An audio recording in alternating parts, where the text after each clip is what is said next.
Alright guys, welcome back to the channel. It is time for the first review of the year, and we are starting out maybe on a pretty negative note with Dustin Lynch's album, Tullahoma. If I were Dustin Lynch, I wouldn't like me. I mean, I have used him as the thumbnail on my Snaptrack video that's got like 4 million views almost. I have put him on my worst list in both 2018 and 2019, and I just would think like this guy is a hater of mine, and he thinks I suck. And the reality is, like, I'm definitely not his biggest fan. I'm really not at all. I was encouraged by, like, Cowboys and Angels, and I was a fan of his very early stuff, but very quickly I felt like Dustin Lynch came to symbolize everything I really dislike about the bro country movement and some of my biggest criticisms I have of corporate Nashville country music. That's not to say he can't sing, that's not to say he can't perform, but when it comes to the substance of his output, I just don't know who Dustin Lynch is as an artist. I don't feel like there is some consistent through line or unique perspective that makes him him. Unless literally the only thing that he really has to say is that he likes riding around in a truck and hooking up with some girl in the moonlight. Because when you look at his output, you're left to gather that there's not much more to this guy than him being a small town boy that likes riding roads with a good girl beside him, and he's seeing red because he's ready to have sex with her, and that's where it's at. He's really emblematic of the bro country tailgate anthems that have been heavily criticized by half the country music world, even as they've been highly lucrative for the other half of the country music world that doesn't necessarily want to think so hard about their music. And so I went into listening to Tullahoma, which is Dustin Lynch's latest album that came out this past Friday, with not the most excitement. And one of you guys in the country music stuff subreddit even posted this, which made me laugh because it's kind of true. But I always try to go into albums with an open attitude, ready and willing to change my mind or have my mind changed. Did Tullahoma do that? No, it didn't. But let's talk more about it in official review capacity. Tullahoma is an album that is stacked with modern pop country production. It sounds incredibly radio ready. It sounds sleek and super produced. I would say this is very much a producer's album more than it feels like a songwriter's album. I'm talking about big production, drops in the chorus, electronic drums skittering all throughout it, a lot of bombast in the sound, layering of the vocals. You guys know how I feel about that. It just obscures all the things that make country music great, and it's really leaning into the radio-ready, heavy-handed pop country elements in a way that make this feel trashy to me. I mean, that sound, I feel like, sort of exacerbates some of the douchey qualities of the lyrics. But that sound also sometimes makes this album incredibly catchy. I'm not going to say that there aren't hooks here, because there are definitely hooks here, and some of them are really good. In fact, I would say that the first 3 songs on this record actually set a really good tone for the rest of the album. They have different subject matter, unique sounds, and really catchy choruses. Of those 3, the album opener, Mama's House, has the weakest lyrics. It's an interesting concept. It's about how he'd want to burn his whole town down after a failed relationship, just to destroy the memory of that relationship. But his mom's house is there, so he's not going to do it.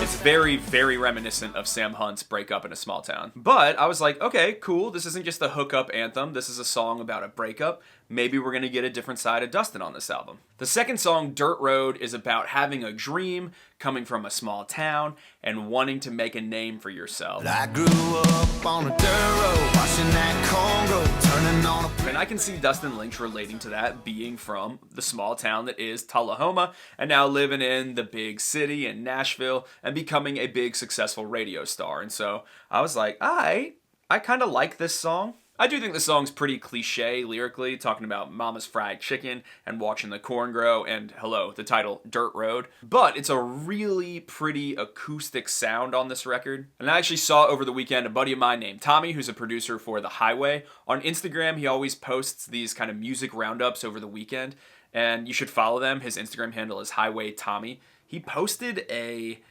thing about this album and pointed out some of the open chords that add kind of this like hopeful, nostalgic vibe to songs like this on this record, and I definitely hear that in a song like Dirt Road. It's a very pleasant sound. And then the third song on the record, and what I would say is the clear highlight of the record, is a duet with Lauren Elena called Thinking About You.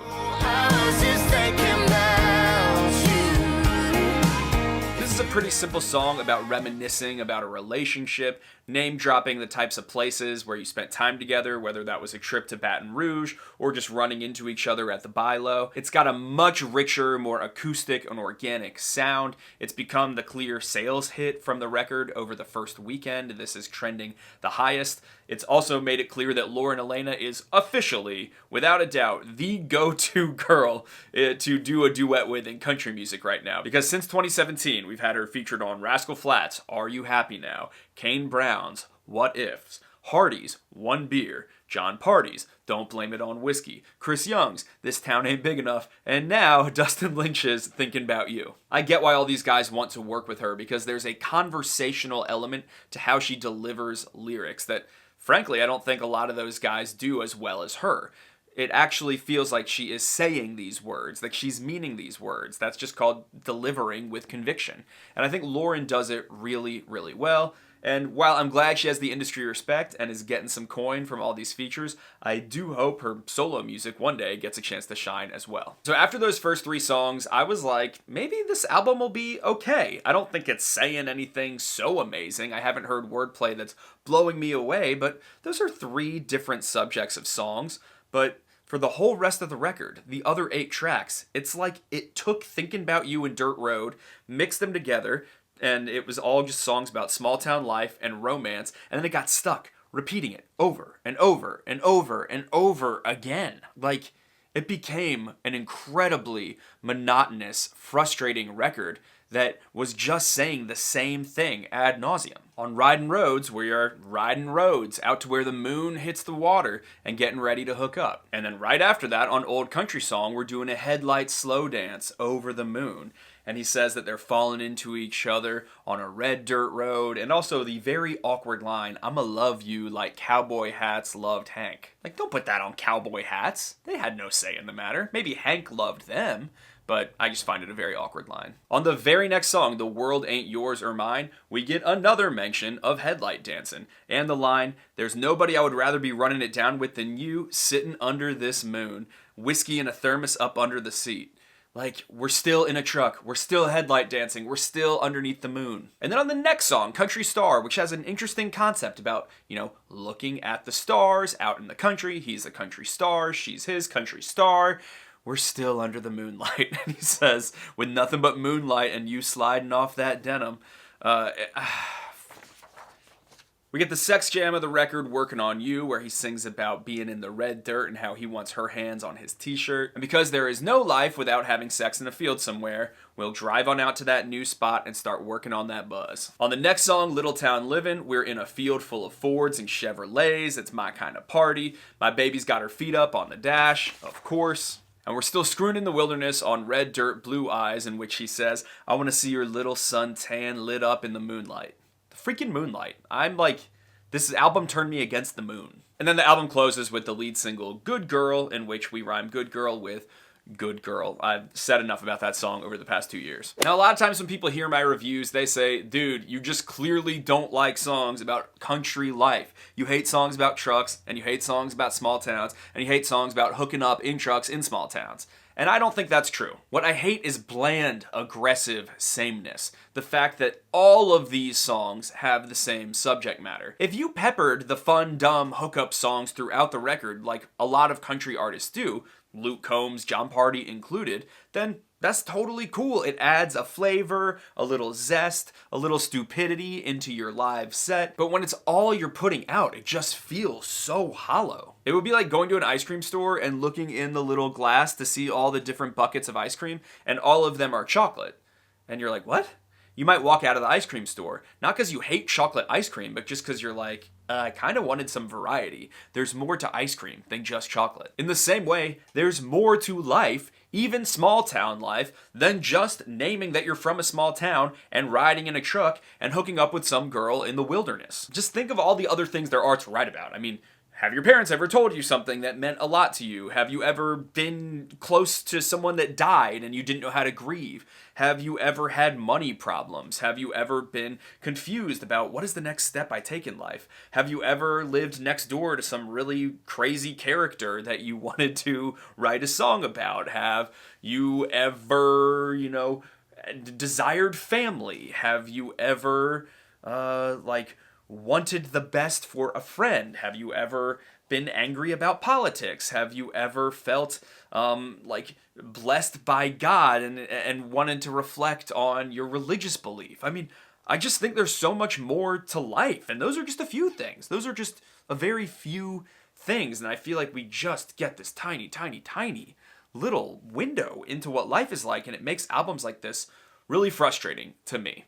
I don't think that the sound of this album is for me, really, but I don't think it's bad. I understand its appeal, it's big, it's loud, it's hooky, but the substance of this album, I just felt really frustrated by, because I felt like every single song ended up being almost the exact same, and I just think there's more to life than that. For that reason, I would give this album a 3.5 out of 10.